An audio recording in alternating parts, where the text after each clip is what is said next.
Hello, good morning. Welcome to my class. Today we are going to study torque.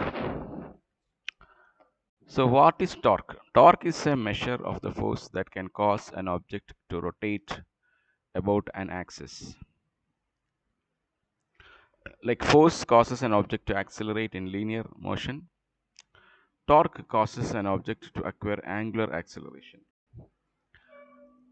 ഏതുപോലെ ഒരു ഒബ്ജക്റ്റിന് force കൊണ്ട് ഒരു acceleration ഉണ്ടാകുന്നു, അതുപോലെ ടോർക്ക് കൊണ്ട് ഒരു ഒബ്ജക്റ്റിന് റൊട്ടേറ്റ് ചെയ്യാൻ സാധിക്കുകയും ആംഗുലർ ആക്സലറേഷൻ ഉണ്ടാക്കാൻ സാധിക്കുകയും ചെയ്യുന്നു. Torque is a vector quantity. Torque direction ഉണ്ട്. The direction of torque vector depends on the direction of force on the axis. ടോർക്കിൻ്റെ ഡയറക്ഷൻ എന്ന് പറയുന്നത് ഡിപ്പെൻഡ് ചെയ്യുന്നു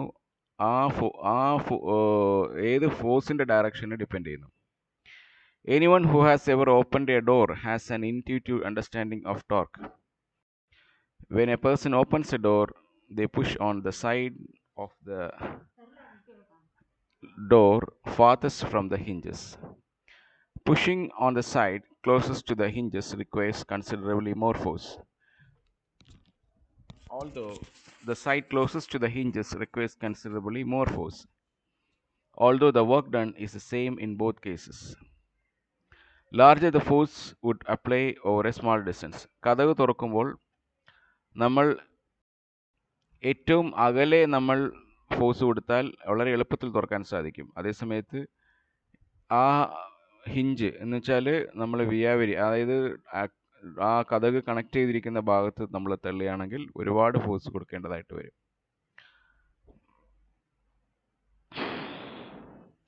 അപ്പോൾ നമ്മൾ ഇവിടെ കാണുന്നത് റൊട്ടേഷൻ നമ്മൾ കൊടുക്കുമ്പോൾ ഫോഴ്സിൻ്റെ ഡയറക്ഷനും മോഷൻ നടക്കുന്ന ഡയറക്ഷനുമാണ്. അപ്പോൾ ഇവിടെ കൊടുക്കുന്ന ഫോഴ്സ് ഈ ഡയറക്ഷൻ കാണാൻ സാധിക്കുന്നു. അതുപോലെ മൊമെൻറ്റിൻ്റെ ഡയറക്ഷൻ, മൊമെൻ്റ് റേഡിയസ്, മൊമെൻ്റ് ആമിൻ്റെ ഡയറക്ഷൻ പെർപെൻഡിക്കുലർ ആയിട്ട് ഇരിക്കുന്നു. അപ്പോൾ ഒരു റൊട്ടേഷൻ സംഭവിക്കുന്നു.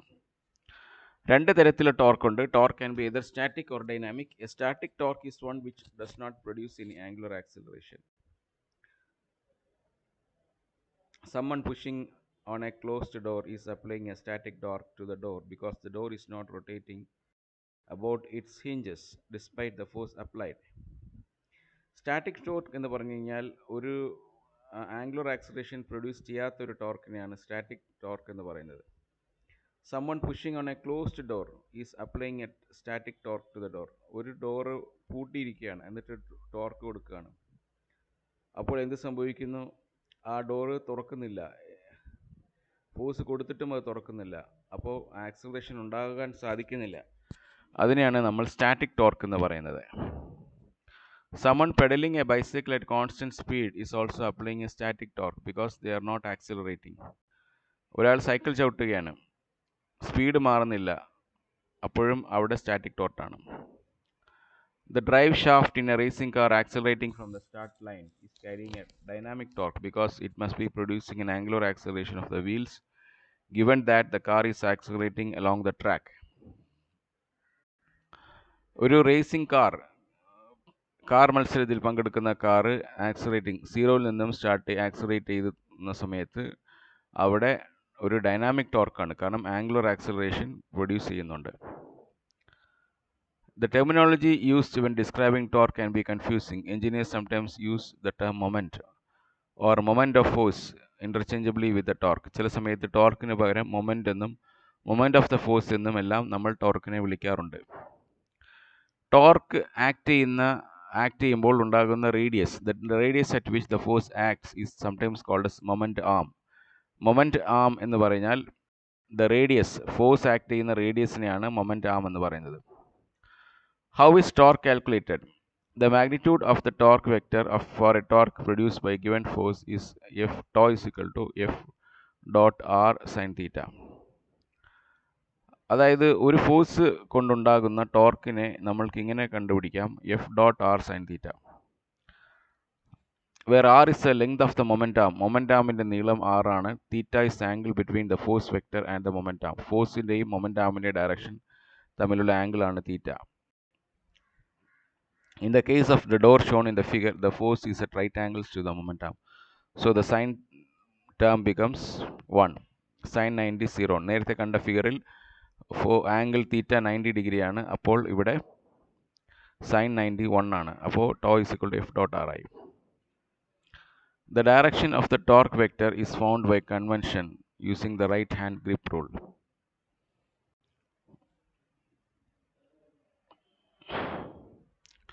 The direction of the torque vector. Torque വെക്ടറിൻ്റെ ഡയറക്ഷൻ നമുക്ക് സാധാരണയായി കണ്ടുപിടിക്കാൻ സാധിക്കുന്നത് റൈറ്റ് ഹാൻഡ് ഗ്രിപ്പ് റൂൾ ഉപയോഗിച്ചാണ്.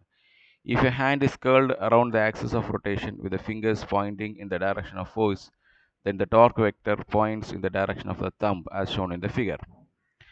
നമ്മുടെ റൈറ്റ് ഹാൻഡ് വലത് കൈ ഉപയോഗിച്ച് നമുക്ക് റൈറ്റ് ഹാൻഡ് ഗ്രിപ്പ് റൂൾ ഉപയോഗിച്ച് ടോർക്കിൻ്റെ ഡയറക്ഷൻ കാണാൻ സാധിക്കും. നമ്മൾ നമ്മുടെ വലത് കൈയെ കേൾഡ് ചുരുട്ടുക around the axis of rotation. Axis of റൊട്ടേഷന് ചുറ്റും നമ്മുടെ വലത് കൈ ചുരുട്ടുക, വിരലുകൾ ചുരുട്ടുക.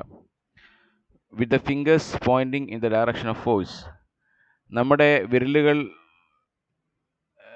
4 വിരലുകൾ ഡയറക്ഷൻ ഓഫ് ഫോഴ്സിൻ്റെ ഡയറക്ഷനിൽ പോയിന്റ് ചെയ്യണം. Then the torque vector points in the direction of the thumb as shown in figure. അങ്ങനെയാണെങ്കിൽ നമ്മുടെ തള്ളവിരൽ തമ്പ് കാണിക്കുന്നത് ഡയറക്ഷൻ ഓഫ് ദ ടോർക്ക് ആയിരിക്കും. നമ്മളിവിടെ കാണുന്നുണ്ട്, ഈ കാണുന്നതാണ് direction of torque. How is torque measured?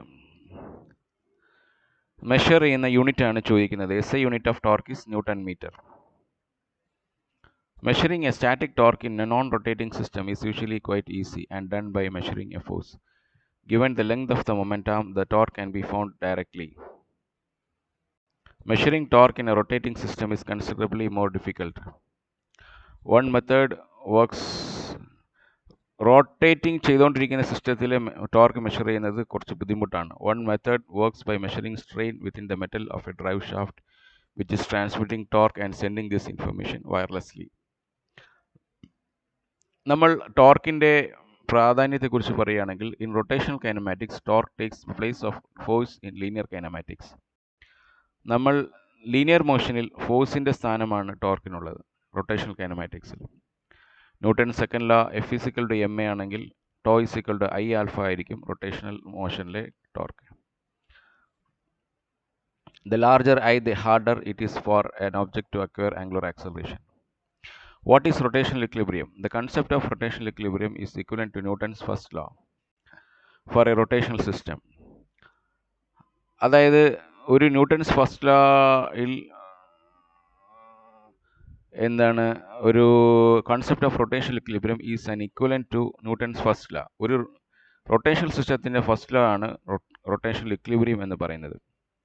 An object which is not rotating remains not rotating unless acted upon by an external torque.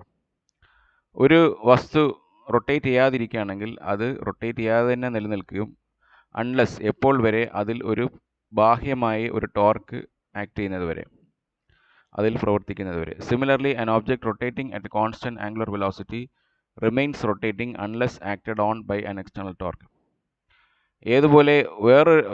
അതുപോലെയാണ് ഒരു ഒബ്ജക്റ്റ്, ഒരു വസ്തു rotating at constant angular velocity, ഒരേ സ്പീഡിൽ റൊട്ടേറ്റ് ചെയ്യുന്നു, ആംഗുലർ വെലോസിറ്റി റൊട്ടേറ്റ് ചെയ്യുന്നു, remains rotating തുടർന്നുകൊണ്ടേയിരിക്കും unless ഏതുവരെ എന്ന് വെച്ച് കഴിഞ്ഞാൽ acted on by an external torque, പുറത്തുള്ള ഒരു ടോർക്ക് ആക്ട് ചെയ്യുന്നത് വരെ. The concept of rotational equilibrium is particularly useful in problems involving multiple torques acting on a rotatable object. Rotational equilibrium വളരെ യൂസ്ഫുൾ ആണ്, സഹായകരമാണ് ഇൻ പ്രോബ്ലംസ്, ചില പ്രോബ്ലംസിൽ involving multiple torques including acting on a rotatable object. കറങ്ങാൻ പറ്റുന്ന ഒരു വസ്തുവിന് മുകളിൽ ഒരുപാട് ടോർക്ക് ആക്ട് ചെയ്യുന്ന സമയത്ത് അവിടെ ഈ റൊട്ടേഷണൽ ഇക്വിലിബ്രിയം എന്ന് പറഞ്ഞ കൺസെപ്റ്റ് ആവശ്യമായി വരും. ഉദാഹരണം, consider a wheel shown in the figure acted on by two forces. What is the magnitude of the force F2 will be required for the wheel to be in rotational equilibrium? ഇവിടെ രണ്ട് force act ചെയ്യുന്നുണ്ട്. അപ്പോൾ ഈ രണ്ട് force act ചെയ്യുമ്പോൾ ഈ equilibrium ആകാൻ എന്ത് ചെയ്യണം എന്ന് ചോദിച്ചാൽ നമ്മൾ എങ്ങനെ ഇത് സോൾവ് ചെയ്യും എന്ന് ചോദിച്ചു കഴിഞ്ഞാൽ, ഇതിൻ്റെ ടോർക്ക് ഒന്നാമത്തെ F1 കൊണ്ടുണ്ടാകുന്ന ടോർക്ക് കണ്ടുപിടിക്കുക. എഫ് മൊമെൻറ്റാം ഇവിടെ തന്നിട്ടുണ്ട് 75 മില്ലിമീറ്റർ, ആംഗിൾ 135. അപ്പോൾ ഇത് നിങ്ങൾ പ്രോബ്ലമായിട്ട് ചെയ്യുക. അപ്പോൾ F1 dot r sine theta. So 5 into 75 millimeter into sine 135. ആ ടോർക്കിനെ ഈ F2ൻ്റെ ടോർക്ക് കൊണ്ട് ഈക്വേറ്റ് ചെയ്യുക.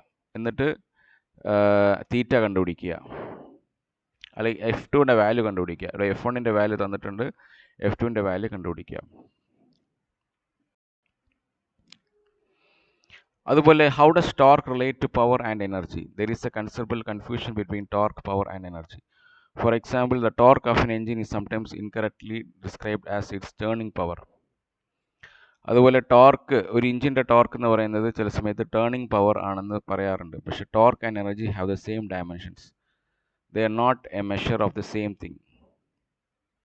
Torque and energy have the same dimensions, but they are not a measure of the same thing. രണ്ടും ഒരേ വസ്തുവല്ല, പക്ഷേ രണ്ടും വ്യത്യസ്തമായ വസ്തുവാണ്. ഈവൻ ദോ രണ്ടുപേർക്കും ഒരേ ഡയമെൻഷനാണ്. The torque is a vector quantity defined only for a rotable system. എനർജിയും ടോർക്കും വ്യത്യസ്തമാണ്. എനർജി ഒരു സ്കെയിലറാണ്, ടോർക്ക് ഒരു വെക്ടറാണ്. ഇതാണ് നമ്മൾ ഇപ്പോൾ ടോർക്കിനെ കുറിച്ച് പറയേണ്ട പ്രധാനപ്പെട്ട കാര്യങ്ങൾ. Thank you.